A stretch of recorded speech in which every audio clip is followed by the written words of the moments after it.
Only time will tell how effective the new sanctions will be in curbing the regime's nuclear ambitions. In the long run, they could deal an effective blow. But most North Korean watchers say the measures are ultimately not enough. Connie Kim has the analysis.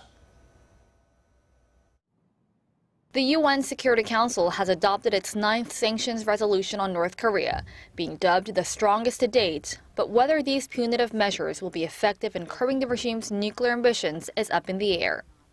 This comes as members of the UN Security Council failed to agree on the initial draft of a complete oil embargo. Instead, imports of both refined and crude oil will be capped at 8.5 million barrels a year. While it may be limited in terms of scale, experts say an oil cap on the north is a good starting point in maximizing pressure on the reclusive state.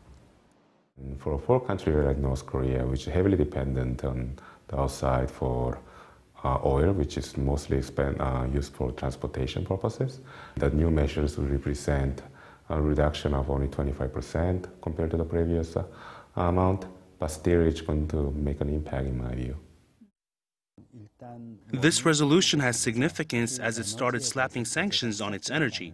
It also sends a signal that the North's crude oil supplies could be cut even more on the heels of additional nuclear and missile tests.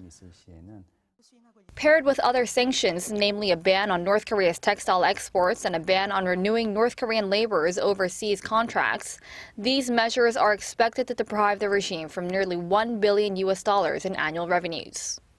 Nonetheless, most North Korea watchers in Seoul raise skepticism over whether the set of sanctions will be enough in preventing the regime's further provocations.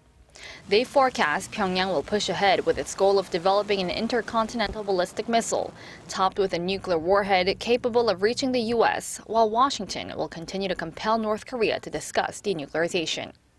Connie Kim, Arirang News.